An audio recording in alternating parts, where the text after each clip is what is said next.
You're listening to Energy Insiders, a weekly update on clean energy and climate policy with Renew Economy's editor Giles Parkinson and leading energy analyst David Leach. Energy Insiders is brought to you by Evergen, providing cutting-edge energy management software for battery optimisation, virtual power plants and distributed energy resources. And Pylon, helping solar installers and retailers design high-resolution solar proposals in minutes. Hello and welcome to the latest episode of the Energy Insiders podcast. My name is Giles Parkinson. I'm the editor-in-chief of Renew Economy and editor of the EV-focused sister site, The Driven. And joining me, as usual, is ITK principal David Leach. David, I trust you are well in that striped shirt of yours. Yes. Well, I thought I'd put a striped shirt on in honour of our guests, some of whom may be silly enough to watch the video rather than just listen to the amusing words. But anyway, we've got a great guest who actually this week, unfortunately, I couldn't attend, Giles, but I've read the transcript and he had some great things to say. Look, it's very true. Look, we did catch up with Dino Otranto, the CEO of Fortescue Metals. I should say we. I said I because you were absent and I had to hold the fort by myself. Which is a shame because I think I needed your help at various times. But look, it was an interesting interview. It was conducted before we discovered that there were some more job losses at Fortescue Zero, which is interesting because it's basically about sort of switching manufacturing capabilities from Australia and England in particular to China. But Fortescue is surging on with its real zero targets for the Pilbara in 2030. Hasn't been so successful with its grand hydrogen plans of a few years ago, but Dino Otranto has some interesting things to say about that. But anyway, without further ado, let's hear from Dino Otranto, and then we'll get back to talk about the news of the week, which includes the Queensland Renewable Energy Plan and what Origin is up to with Eraring. Here's Dino Otranto. Dino Otranto, thank you very much for joining the Energy Insiders podcast. No, it's a pleasure to be here, Giles. Thanks for the invite. Well, look, a lot to talk about with Fortescue, but I really wanted to focus on your real zero targets by 2030 because they're so out of line, if that's the word, with what everybody else is doing. The federal government's got an 82% renewable energy target by 2030, and people are wondering if they can make that. You've got a real zero target by 2030 for the Pilbara mines, which is no small feat. They're pretty major businesses. Are you still confident that you can get there? You've had some successes, obviously, but as always in these things, some setbacks along the way. Yeah, thanks, Giles. So there's a lot in that question. The answer is fundamentally yes. We embarked on a program a few years ago now, an 8-year program. We started with net zero and we changed our tax. We talk a bit about net versus real, if you like. Now it's real zero for our terrestrial operations here. So we emit between 2 to 3 million tons a year of CO2 from our operations, largely through the consumption of energy through electricity and the generation of electricity, and then the consumption of that energy through mining trucks and heavy machinery, conveyor belts, rail, etc. And so the plan we have is to convert all of our generation, all of the distribution, and all of the consumption of our energy mix. And happy to report we are, doing pretty well against our journey. We've still got 4 years left, and just under 5 years actually. And technology is changing so rapidly that almost month by month we're gaining confidence. And we've just recently announced a series of really exciting partnerships, which broadens a very rich tapestry of partners we have. And it's giving us more and more confidence to make sure that we will be real zero, but more importantly, it's profitable.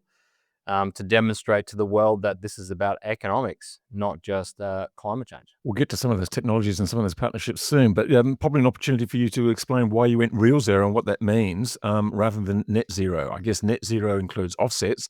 Real zeros is basically a commitment not to be burning any diesel or gas for your operations in the Pilbara. That's correct. So we have a view that the offset market is largely opaque. And fundamentally, the purchase of offtakes doesn't really change your own emissions profile. You're kind of incentivizing others. For us, we do have a plan to be completely real zero, which means that we will offset avoid all of our consumption of hydrocarbons in our portfolio. That seems extraordinary because you must go through millions of litres of diesel a year for your giant trucks, for your other mining equipment, for the trains and everything else. It's perhaps it's time to work down through, and look, just touching base back on the, it's for economic reasons rather than just environmental reasons, or as much about economics, because it's interesting when you hear analysts, and I've often listened to your analyst briefings on quarterly reports and things like that. Are they fully on board? Because analysts kind of care about the short term, they care about dividends, they want to assess your ability to pay dividends. They seem to understand, oh, here's a big miner that needs to invest a lot of money into building a mine, not going to be any revenue for a while, but then there'll be a lot of revenue. Do they still have that same sort of patience when they're assessing transitions like this of existing operations? Yeah, look, analysts, depending on buy side, sell side, particularly the conservative nature, in my view, of mining analysts in general, over the last couple of decades, there's been some notable misinvestments by big mining houses. So, look, I would suggest that they're a very skeptical bunch, very smart, intuitive. I mean, they have a lot of pressures around retirement funds and pensions and short-term profit takers, for instance. So that they are, rightly skeptical in what they're doing, and what we're doing is taking some risk. But I think as time is going on and you're seeing real things, I think that's the really important factor for us. Is we do talk a lot about our aspirations, but we balance that with the demonstration of real tangible differences. Like, you can see solar panels now. You can see upwards of 600 kilometers of high voltage, 220 kV GIS network that's being installed. You can see trucks. You can see mining excavators. You can see battery storage solutions being installed now. So this isn't something we're going to do. We're doing it now. So once the investment community understands, the announcements around solar and battery and economics of deploying electricity in the Pilbara, for instance, which is very different to a city that you and I may live in around Australia, very quickly you'll start seeing that, hey, this actually makes sense. And then you couple that with this abundance of sun and wind we have in the Pilbara. We're very uniquely positioned, where we have nearly 3,000 hours of sun. All right. So it's an enviable position. And when you describe those fundamentals to the equipment suppliers of solar, wind, and battery, they quickly realize, hey, this is going to be economic. And we're making it economic at 1,200 hours in Beijing in China. Then it's largely a no-brainer, really, to do it in the Pilbara. So day by day, we call it our risk profile is changing, and we're becoming a lot more certain about real zero, but then the profitability margins. Yeah. The transition, in fact, in the Pilbara is just quite extraordinary, because the Pilbara is one of the biggest economic zones in Australia, yet it's probably the most polluting in terms of sort of emissions and its share of fossil fuels, like about 99%, I think, in its grid. And basically, until recently, all its mining equipment was sort of diesel based and what have you. And you're making this transition in just a few years to go to real zero. That's I guess it's pretty exciting to watch. Let's have a look at some of those technologies. Most recently, you just announced the purchase of Nabra Wind from Spain. This is this kind of like self-lifting turbine technology. You're planning the first of your big wind energy parks. You've got something there called the East Pilbara Generation Hub. I think it's 2 gigawatts. You're talking about the first stage of that.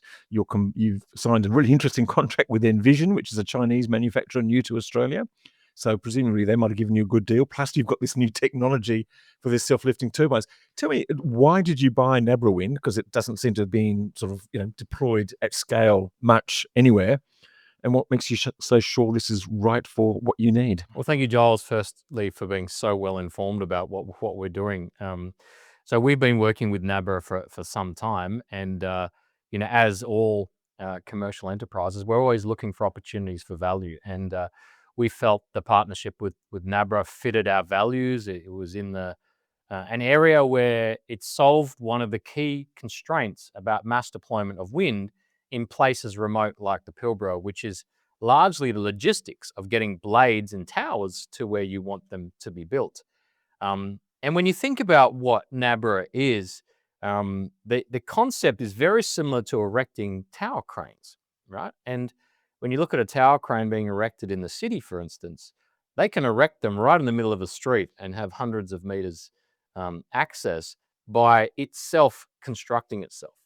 And it's constructed by parts rather than in one large structure, which means then you can import them, offload them in very remote ports, which don't need the large unloading facilities that you do need for a large conventional tower crane. So we thought we were partnering with them, and an opportunity came up, and as you've rightly pointed out, we've concluded the acquisition, and we see that application for that tower crane actually serves a market far beyond just Fortescue, predominantly, as I said, in locations which have the logistics struggles. Yeah.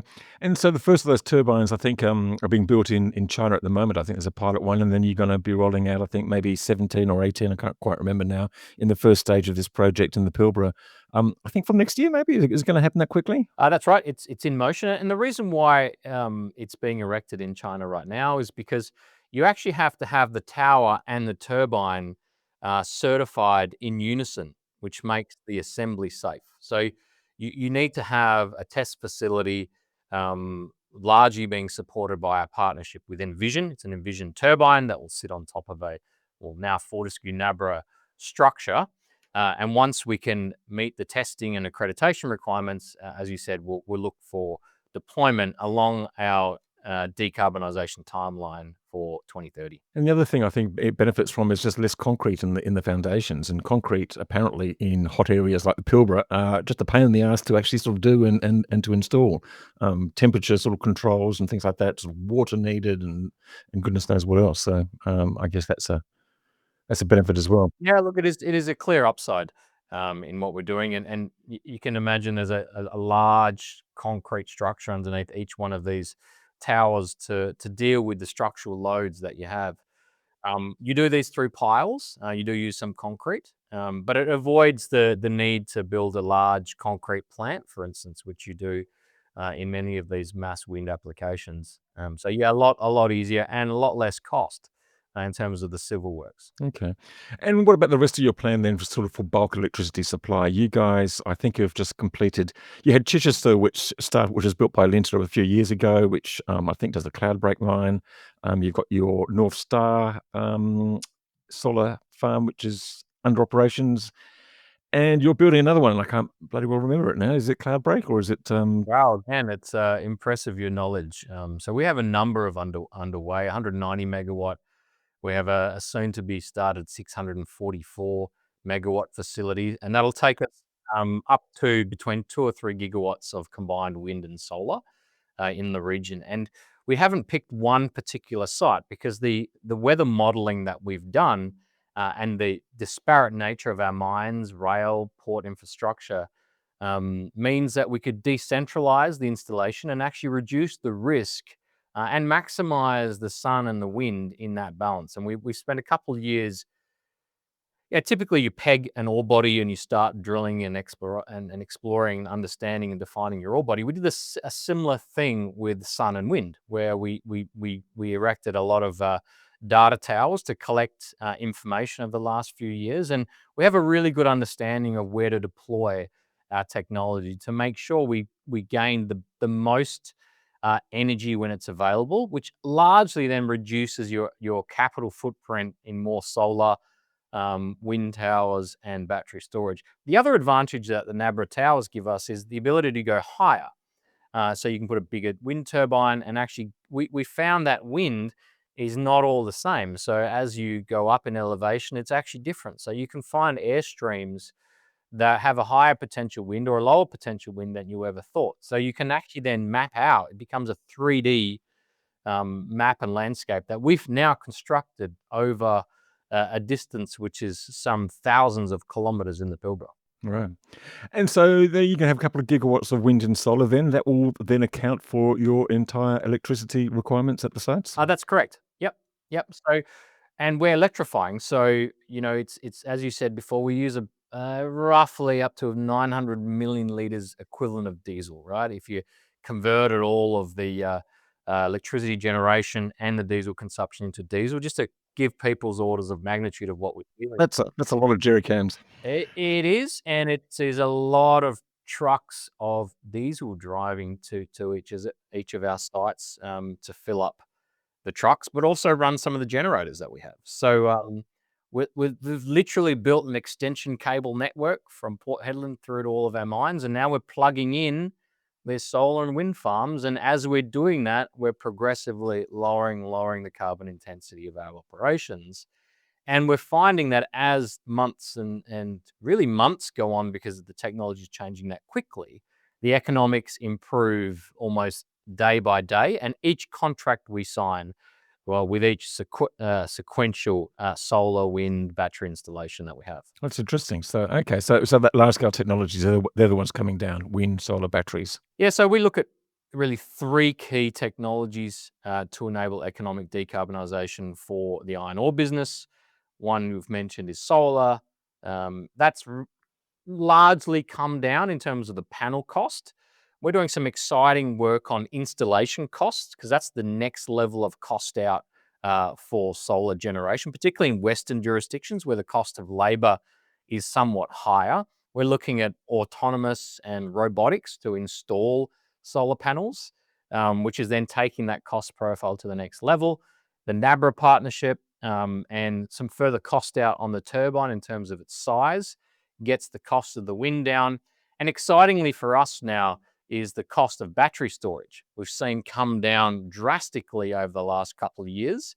And as the cost is coming down, intensities are going up. So you're getting more energy out of the battery, similar to when we had the old D-cell battery in the torch, and it was replaced by the lithium battery and now a little USB cord. And the size of that battery pack is, remember the old dolphin torches that you have?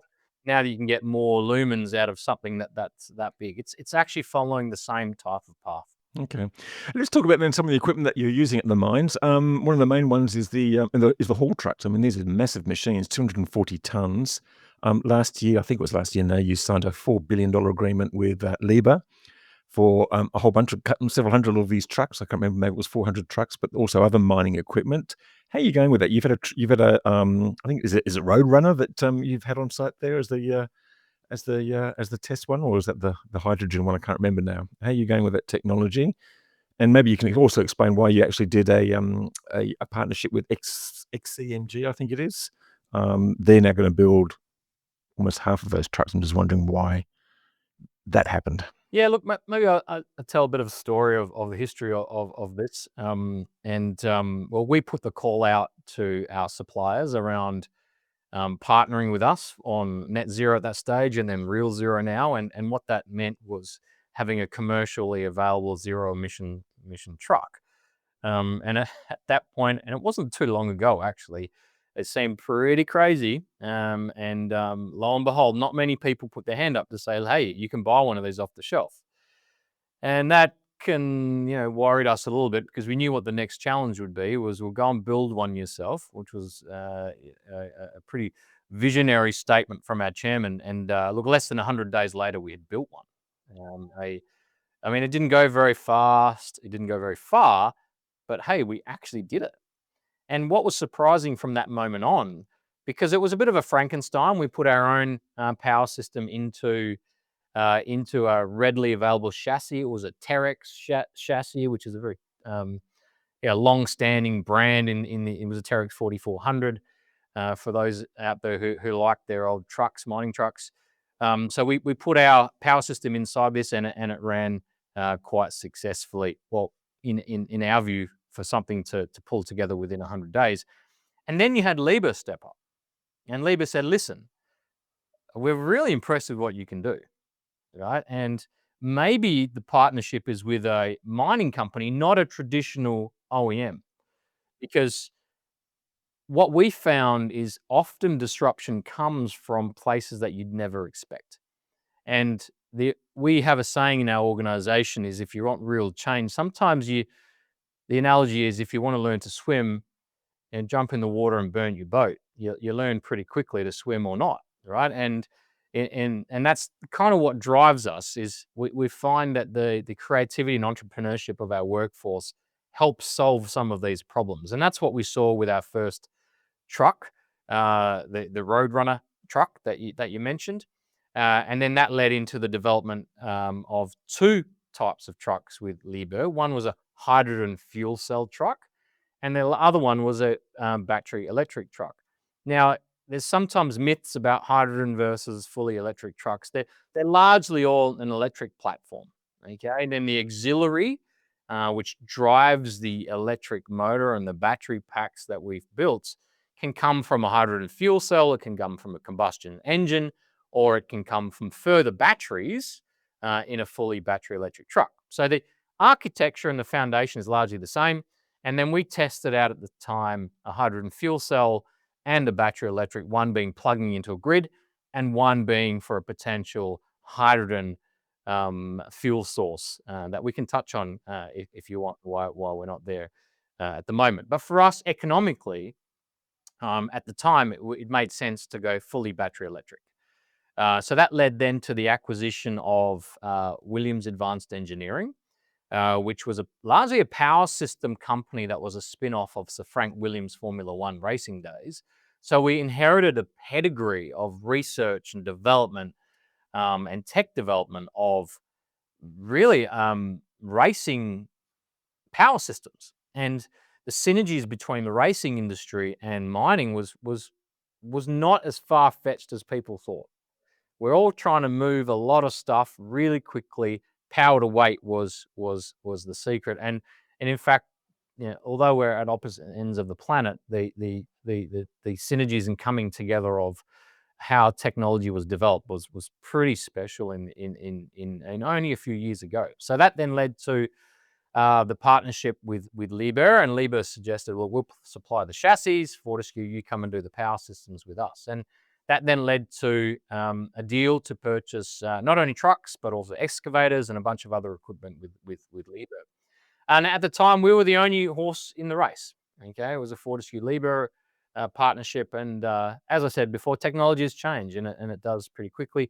XCMG has come a long way in very short times, and that's led us to hedge our bets in terms of the truck fleet. And it's always a good decision not to have all of your trucks in one supplier.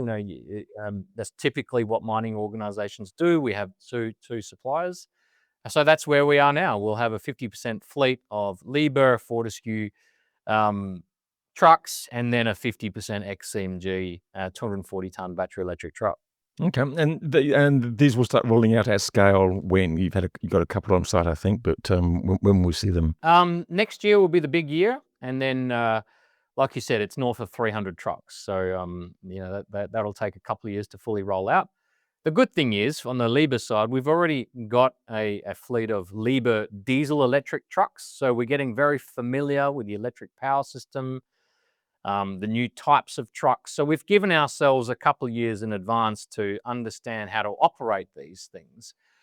And what's really great is, although we've introduced a whole new technology already, although it's diesel, but diesel electric, we're still maintaining our lowest cost unit position in the iron ore market. So although analysts, to your question before, would say what we're doing is at risk, I mean, I just had to say, look at the results that we're getting. We've already introduced electric excavators. We've already got diesel electric trucks now on board. We've got solar systems. We've got a reticulation network that we're managing as well. And we're still maintaining, if not improving, our cost position every single year and meeting record production. Some of the technologies that go with these big trucks, I mean, you've got really big batteries. I can't remember how big they are now. Is it 15, 18 megawatt hours or something like that in each truck? Then you've got your fast charging equipment that you're actually also developing with the old Williams acquisition, now part of Fortescue Zero. Can you tell us anything a bit more about that? Yeah, so we've learnt quite a bit around a lot of skepticism about what we were doing came about. Well, you need to have the same life as a diesel fuel tank in your battery systems. Well, I'm not sure if you've got a mobile phone, Giles. Do you ever run it all the way to zero and then fill it all the way up? Or what do you actually do? Right? I'm not as organized as I should be, but mostly I just sort of top it up as I go. I mean, that's largely, I think, how we all have generally now use our mobile phone. And those of us who have electric vehicles, or have a little Mini Cooper electric, I'll just top it up at night, right? And that's the same concept as we're deploying in the mines, where we have a reticulation system of high-speed chargers, which actually are autonomous. So they will automatically come out where the truck is in an idle position and fast charge and top up that vehicle. The whole thing is managed by a very sophisticated operating system. So think about that. You're deploying sun, wind through the battery system, through your reticulation into the truck. You've got insurgent high voltages when you plug it in. It's a very, very sophisticated power utility business that we've largely had to build out of necessity.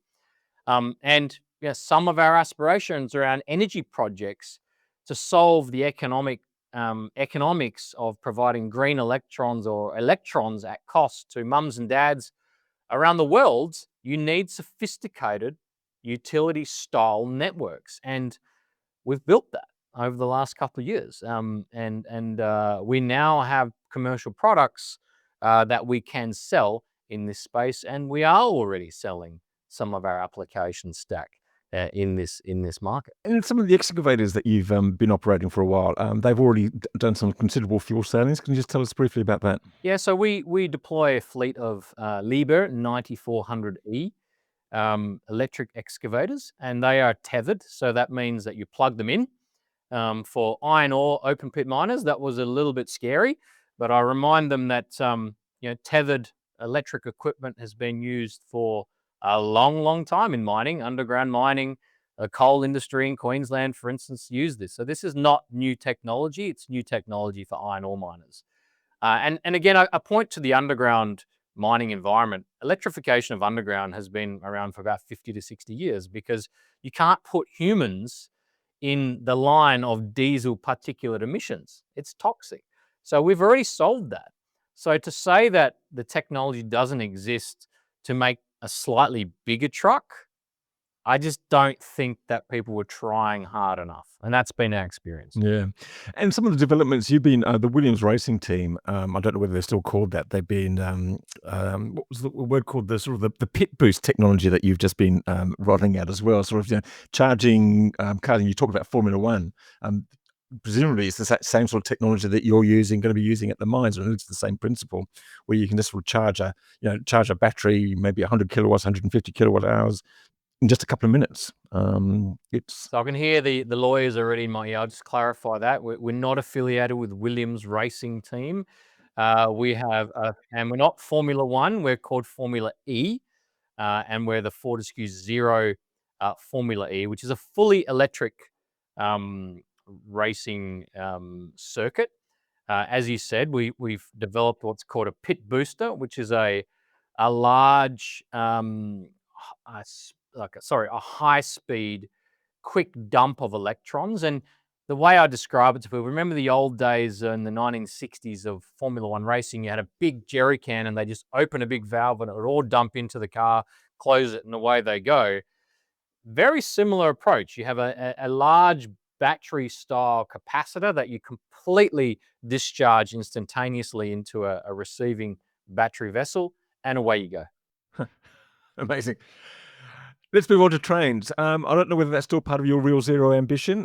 You had talked about this Infinity train for a while, which is just, having the principle of that was just using gravity to basically have a train going downhill, recharging, regenerating, and then filling its batteries enough to take the empty train back up the hill to the mine and so forth in the big virtuous circle. That doesn't seem, if the reports are right, to have worked out quite as planned. What's the latest there? Is that still part of Real Zero? And what's the alternative if the Infinity train isn't the answer? So yes, absolutely is part of our plan. Our ambition is Real Zero all terrestrial operations, which includes the trains. We were investigating two types of technology. One is using ammonia in a combustion two-stroke engine, which we see applications with shipping and rail, and also using a fully battery electric locomotive, which is largely available already. You can the the train here in Perth or the trams in Melbourne are a catenary electric train that get driven by overhead poles and wires. So the concept of the motors and all of the traction motors that you have is already available. The challenge with what we have is it's 40,000 tons per train, 2 kilometers long, traveling hundreds and hundreds and hundreds of kilometers. So even though the relative level difference was quite significant from the mine to the port, the undulations and the hills in the way, we're not quite there yet with the amount of storage you can get onto your battery to get over all the way, right? However, if you look at some of the releases that BYD has made, for instance, in the last few months, and even CATL out in the market, energy densities are almost doubling and tripling every year. So we are very confident that battery energy density will get to a point very soon that we can incorporate that into the train design, which we've already got.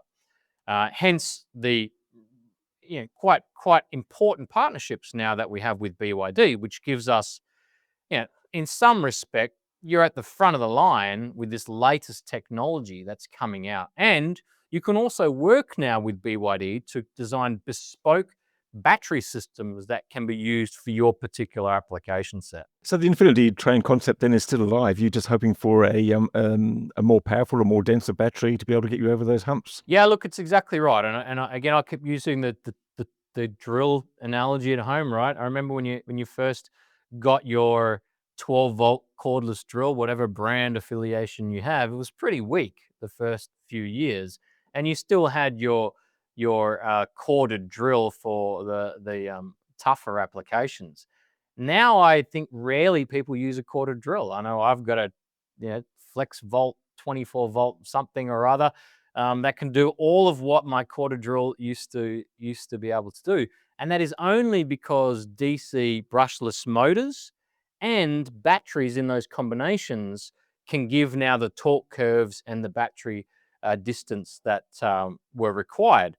That is exactly the same thing that's happening now with batteries and large-scale industrial batteries. And great for us, we're right at the forefront of that development. So when do you think the BYD is going to be able to deliver you a battery that gets you over those humps, as it were? I don't think it's that far away. I think definitely in the next few years. The announcements of high-speed charging in light vehicles, for instance, and 1,000-kilometer range batteries. Sodium ion is just around the corner. There's been some really exciting announcements about sodium ion lately, which help also around the battery life. And that's the other part in this, is how many times you can charge it and the cost profile of the batteries. So I don't think it's that far away anymore, to be honest. You mentioned trialing ammonia for the trains. How did that go? And tell us about your other ammonia applications. I mean, I'm thinking of the ship that that the company's been sailing around the world to key climate events and trying to get people to sort of change their port regulations to accommodate sort of ammonia bunkering, I think it is, if that's right. So, and this starts to lead into the sort of the hydrogen part of the equation, I guess. Yeah. So, where should we start with that one? I mean, let's just talk a bit of the chemistry and combustion of ammonia. It works very similar to bunker fuel. The only real difference in your combustion chamber in your engine, where the pistons kind of explode that fuel source, is the way that you volatilize or you inject your fuel. So you've got to work on a new injector manifold.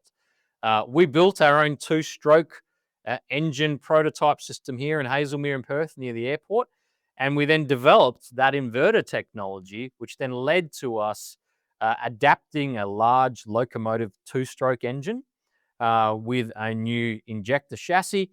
And we built the associated ammonia injection tank and system, a kind of fuel injection system that you're familiar with your car. We put all that into a locomotive, and we were very successful in the technology of two-stroke ammonia-based combustion, which for us has applications in locomotives and a mass market of locomotives around the world, mind you, over 50,000 locomotives that use this type of technology, and also shipping. So once we were able to do it on a small engine for a loco, We then procured I think it was a 60-meter vessel, and we retrofitted 2 of the engines to run on ammonia through that same injector technology. And now we are, yeah, as you said, sailing the green pioneer around the world, demonstrating that the technology is there. Now, again, ammonia is a derivative of hydrogen. And I'll get maybe into the details of where we see hydrogen. How do you make hydrogen is a derivative of green electrons. How do you make green electrons is a derivative of battery storage, solar, and wind. So it's all linked.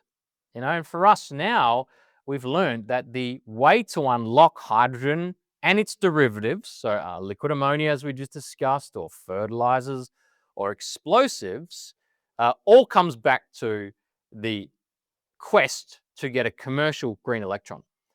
Hence why so much of our effort is about deployment of solar, wind, and battery storage to create what everyone's seen as nirvana, which is 24/7 firming, cheap green electricity.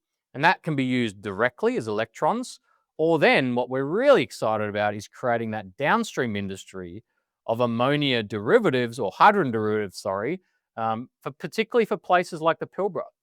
We sail our ships to Singapore and China, fill them up with fuel, and sail them back down to Australia. Why not fill them up here, load them here, and create a bunkering opportunity here for Australia? I mean, we have all of the sun, we have all of the wind, we've got technology now, batteries and solar panels and wind turbines and Nabra towers, all now at the precipice of coming together to then deploy that into a really exciting new industry. And we're looking forward to the International Maritime Organization's vote this week, which will then include ammonia for the first time as a bunkering fuel source for the global shipping industry. And the conversion technologies, so you've got the cheap wind and solar and what have you being produced in the Pilbara. The actual conversion to make the hydrogen and the ammonia, isn't that the big challenge though? Can you get the costs down on that? Yeah, so to make the a hydrogen, you need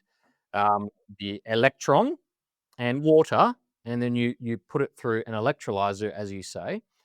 And interestingly enough, and it's meant some tough decisions for us, but the cost profile of the electrolyzer stack is following the same trajectory as the solar panel, the battery, and the wind turbine. The electrolyzer stack, though, is at the very top end of the cost curve. So we're seeing already that come down, and we expect that to follow the same trajectory as everything else that's mass manufactured around the world. You start seeing the dilution of capital and the cost per unit come progressively down. And we believe we are close, probably a couple of years away, of getting those electrolyzer costs that low that you can combine them with the cheap electricity to make then the hydrogen and its derivatives. And then that presumably might be a relaunch then for your sort of bigger hydrogen program, because a lot of that, your sort of global green hydrogen ambitions have been the ones that have been tempered over the last couple of years by various lack of demand, maybe the technology cost didn't come down as quickly as you might have thought, or the cost of new things. You've had to pull in some of those hydrogen projects. That's correct. And we've been quite public about our, I would say, withdrawing of the projects. It's largely pacing the deployment of capital because, as we've just talked about, some of those cost projections have not yet materialized. And also, importantly, the market for the hydrogen molecule, whether it's in a solid or a liquid form, or the ammonia, has not materialized as we would have expected. Now, we had very ambitious growth projections for that. And even in our own backyard, we felt that because the cost of generating the electricity has come down so quickly, we can deploy the electricity into the truck versus the hydrogen into an energy form. What we're finding now is that the hydrogen for us is probably most useful in the short term to generate green metal, which is a very ambitious plan we have in the Pilbara, which uses hydrogen in its chemical form, not its energy form. So you're using as a reductant to replace coal with iron ore to make a green metal here in Australia. I was going to ask about that actually. Can you tell us a bit more about what you're doing and the scale of what you're doing up in the Pilbara with green iron? So when you look at what we're doing for decarbonisation, for instance, we've already talked about the benefit of the sun and the wind that you have in the Pilbara. Well, it's right on top of a pretty fantastic ore body, okay? And along the lines of the reduction in capital profile of your solar, wind, battery storage, for instance, electrolyzers, if we can solve the reduction equipment cost challenge, which we're doing in the Pilbara right now, we can then mass manufacture these furnace units or reduction units with hydrogen and deploy them in the Pilbara. And what it does is then instantaneously solve what is one of the hardest to abate sector, which is the steel industry. At the moment, metallurgical coal is burnt in China predominantly with our iron ore, and it emits significant amounts of dust, pollutants, and also CO2. And China's declared it's not going to tolerate that anymore, and it is looking to transition its steel industry in our lifetime.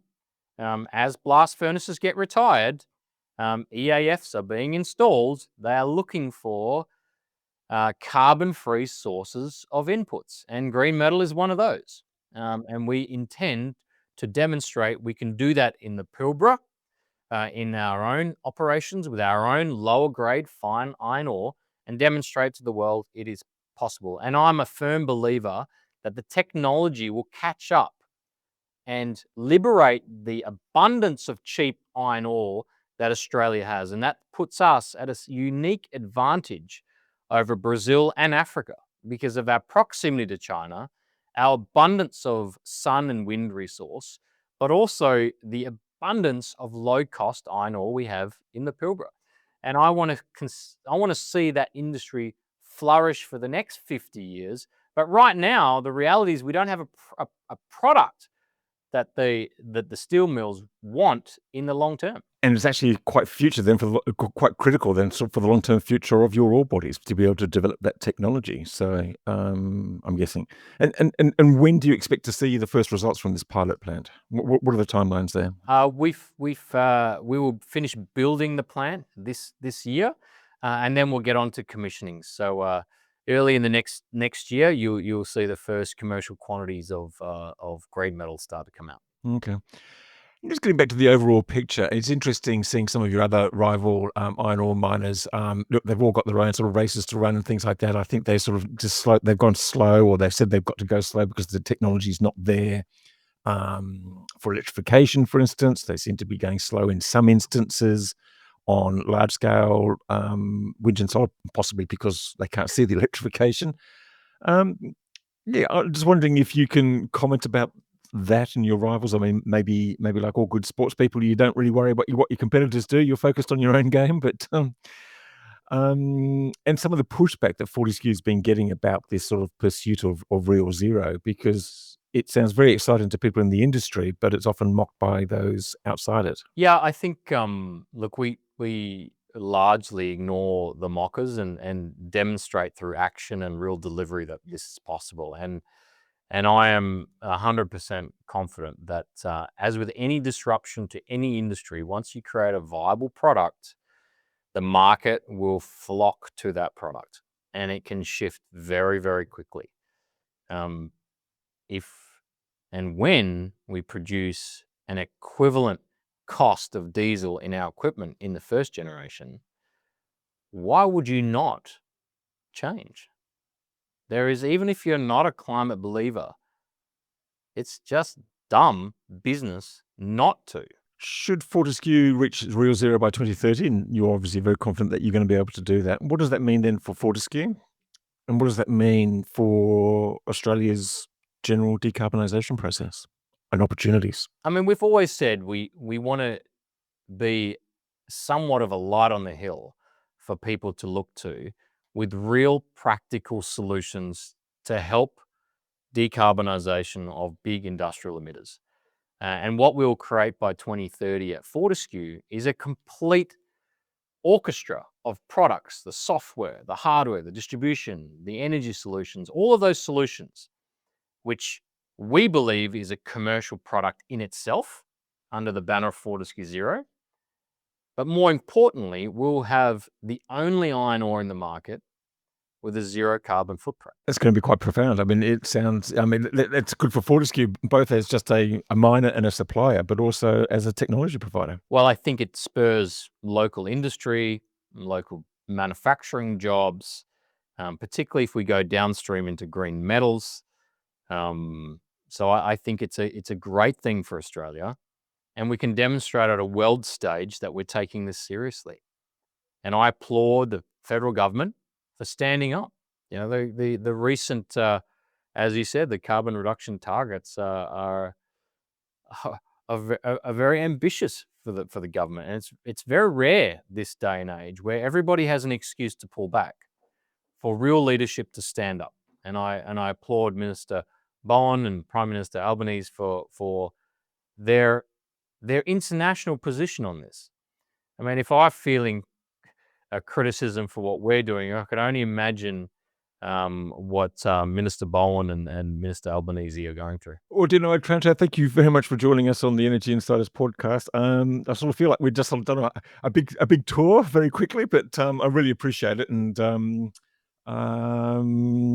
good luck with the rest of the journey. And we look forward to hearing more updates about how you're going with those electric trucks, those big wind farms, the solar farms, batteries, ammonia-powered ships. Well, Joel, how about we go up into the Pilbara next time we meet, and we do this not in an office, we do it live on site, and you can go and see this stuff. It's real and it's happening. That sounds like a brilliant idea. I look forward to that. And that was Dino Otranto from Fortescue Metals. We'll be back after this short break. It's no secret the energy and renewable infrastructure sector can do better. That's why at Rayo we're leaving a legacy of accessible, affordable and sustainable energy solutions that benefit everyone.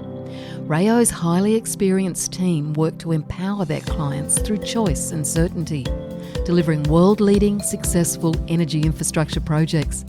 From project development, engineering, construction, commissioning and maintenance, choose the next generation of infrastructure delivery with Rayo. Let's shape a better tomorrow together. Visit rayo.au. Australia's largest clean energy event is back. Join us at All Energy Australia on October 29 and 30 at Melbourne's Convention and Exhibition Centre. With over 450 suppliers, 500 world-class speakers and 12 stages, you'll gain the insights, solutions and connections to power the nation's clean energy future. Best of all, it's completely free to attend. Register now at all-energy.com.au.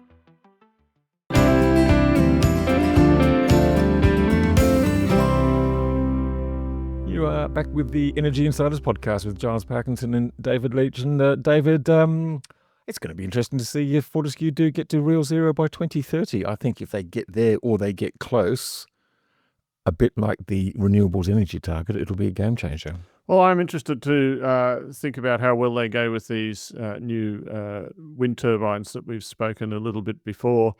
I got quite interested in the logistics of wind, and I actually thought of writing something about it. But then I thought, as much as I'm interested, I'm not sure that everyone else really needs to know that the water's actually quite a lot of water's needed for the concrete and dust damping down, and that in fact you've got to transport all the heavy equipment. And in fact, the actual turbines and the blades, although they're the most difficult things to transport, probably only account for a small portion of the overall freight task. For traditional turbines, to sum it all up, you've basically got to move more or less 1 million tonnes of equipment for every megawatt. 1,000 megawatts takes 1 million tonnes. So that's a lot of millions of tonnes that we've got to move around the country over the next bit. So it's interesting to see if there are better ways to do it. Absolutely. And with the self-lifting technology, you don't need these giant cranes brought on site. You can just get away with mobile cranes. So that's pretty interesting as well. And it's going to be interesting what they do with the electrification process for the electric trucks and how successful that is. The manufacturing of those is now going to China fully. So that's interesting as well. and about the electric train, the battery density, I thought was also interesting. It's interesting about the gravity train. They've discovered, like most cyclists discovered, that even when the basic trip is downhill, that doesn't mean you won't do any uphill pedalling. Like, I remember the first time I went in the Sydney to the Gong ride, I was shocked to find I spent seemingly most of the time cycling uphill. The downhill bits were fun, and it was a net downhill, but still tired when I got there. Well, next time you go down the Wollongong Hill, maybe you should sort of carry some extra weights, and then that will give you more momentum to sort of get up on the other side. I don't know. You've got to remember to shed them at the bottom of the hill, though. I think there's some basic physics laws about gravity there that you and Galileo could discuss. Yes, if he's around. David, the Queensland Energy Roadmap. God, bloody hell. Strike me pink. I actually drove my electric car all the way up to Brisbane to listen to that piece of nonsense. Just extraordinary, really. The chutzpah of the LNP government. They say they're open to business. Quite clearly on their own numbers, they are not open for business. All the numbers that they assume that will be built by 2030 are already in construction, in commissioning, contracted by Rio or underwritten by the CIS. It was interesting to see the reaction of the renewable energy industry at that meeting. I mean, some were really sort of pretty disgusted and pretty disappointed. Others were just going, well, look, it's not a credible plan. It's not a feasible plan. They're going to have to come back and build more wind and solar projects because those coal-fired power stations aren't going to last. They're going to need more wind and solar. More industry will be crying for it, so they will get built. So some of these people are still confident that their projects can move on. Well, it's kind of funny that the actual modelling from whoever did the modelling, uses the ISP demand forecasts, which are all based around electrification. But they're assuming that their supply, there's not much electrification, essentially. I mean, it's all the coal. My criticisms of it are many, but the two that stand out to me, and one that not every listener will agree with, is firstly, when the Queensland government owns most of the generation, you're terribly reliant on them making a good plan and good decisions. The Labor government for a long time did SFA. That's an acronym, Giles. I won't spell it out. Like CIS, but with a different meaning.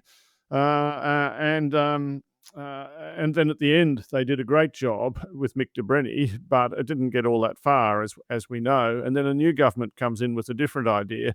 So you don't really let in the private sector have its head and work out a more consistent plan and get on with things in its own way.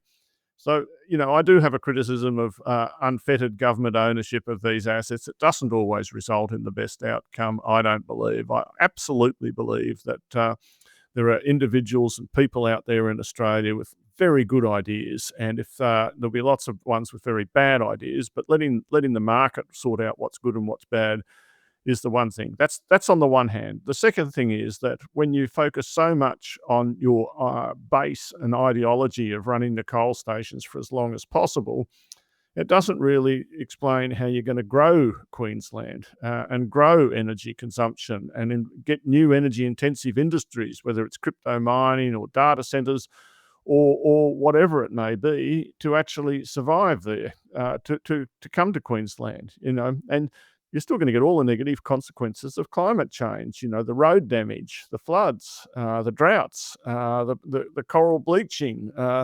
and so on and so forth. You're going to get so. Look, it's what you expect from a Conservative government. That's the definition. They're not Liberal Nationals. They're complete misnomers. They're Conservatives. They want to conserve the existing way of life. But you can look more deeply into it, Giles, and some of us do.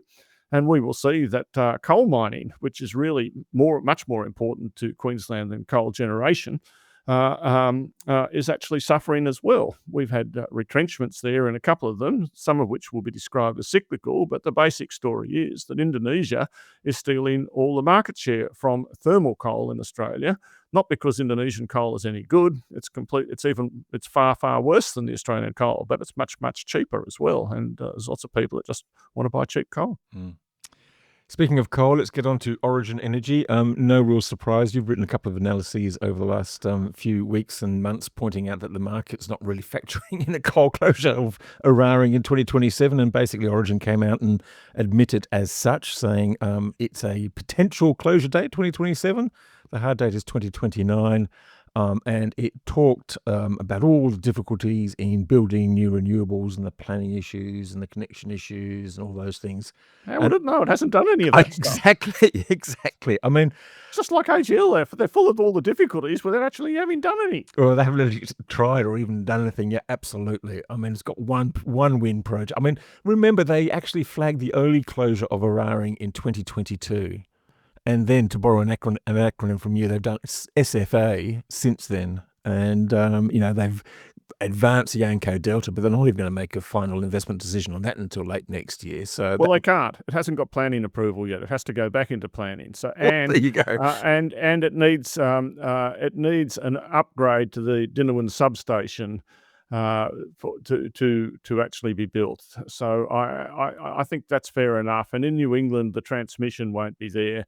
But they could have commissioned some. It's not fair enough because they haven't built anything since 2022. Now they're complaining, well, there's nothing there to replace Eraring. We've got to keep it open. I mean, it's holding the market to ransom. Yes, but they will end up suffering for that in the long run. Like I think we should have mentioned before that how interesting it is that AGL is now moving to double shifting Bayswater Power Station.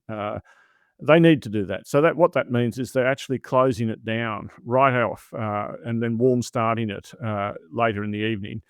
And that we're going to see more and more of that during the springtime. But you don't earn any revenue, obviously, when you're closed down. But the other thing that I've become aware of over the past year is that actually coal generators don't care about the middle of the day. It might look like they're losing money, but they don't lose much. What they really care about is that they're actually running when these price spikes take place, because that's when they make all their money. Like about 20% of the price that consumers pay in the wholesale price of energy comes from prices that pertain for less than 1% of the year. So you look at the screen, or I've said this a couple of times, you can look at the screen at this time of the year and 20 or 30% of the time the price is negative and you think, gee, that's really good. But that doesn't really make much difference. What makes a difference is that one of these days when Bayswater's closed and Eraring's not working, it'll be a sudden cloud or the wind will stop and the price will go zooming straight up.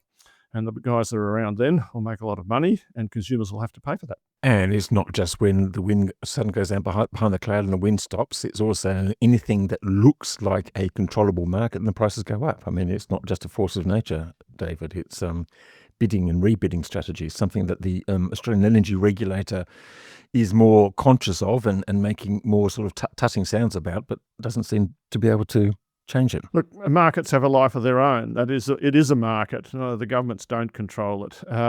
And it doesn't really hurt generators to have prices go up, even if they miss out this year, because it means that when the regulators get round to setting the price next year, that'll reflect what happened this year, and prices will be high again.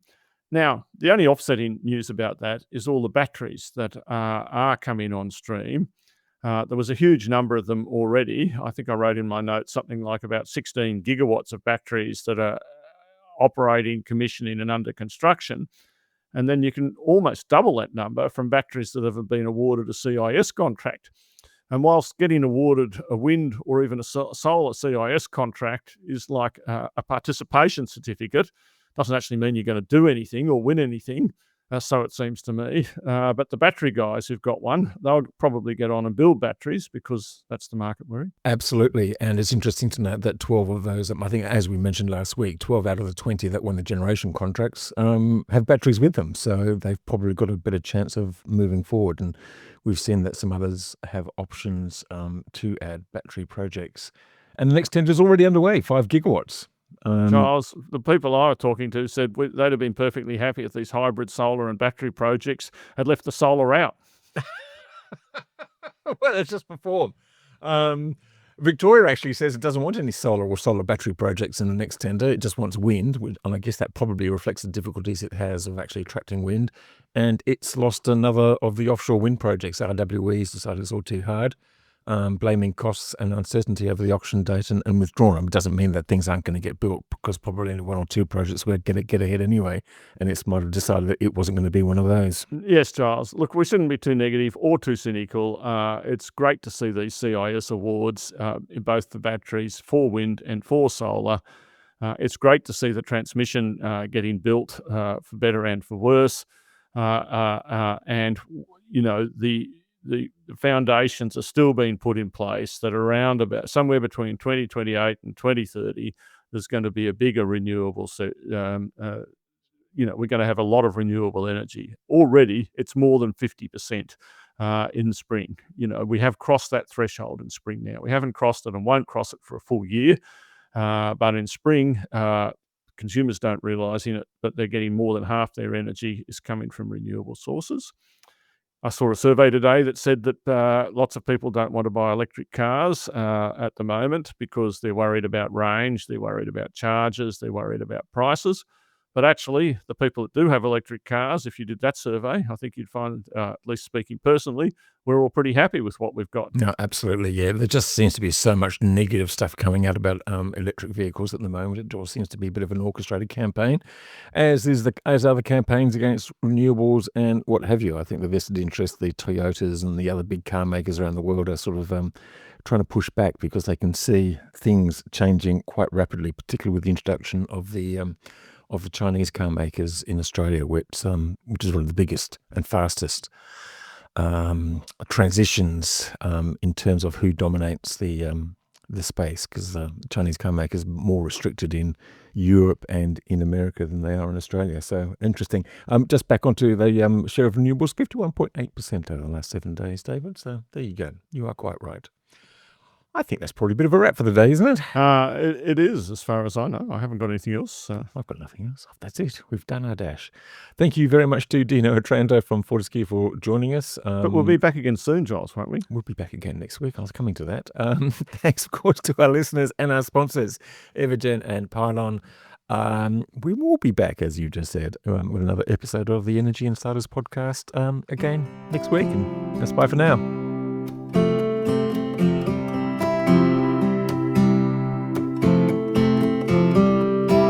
Energy Insiders was brought to you by Evergen, the market-leading renewable energy software business that optimises residential and commercial solar and battery systems. Evergen enables large numbers of systems to operate as a single fleet, so network operators can use them as a virtual power plant, generating significant value for consumers, network operators, and the energy system as a whole. Evergen software is powering the energy system of the future. Energy Insiders was also brought to you by Pylon. Pylon provides easy-to-use solid design software for installers and retailers with pay-as-you-go pricing, no monthly cost and no lock-in contracts. Join Australia's top solar companies who trust Pylon to design high-resolution, CEC-ready solar proposals.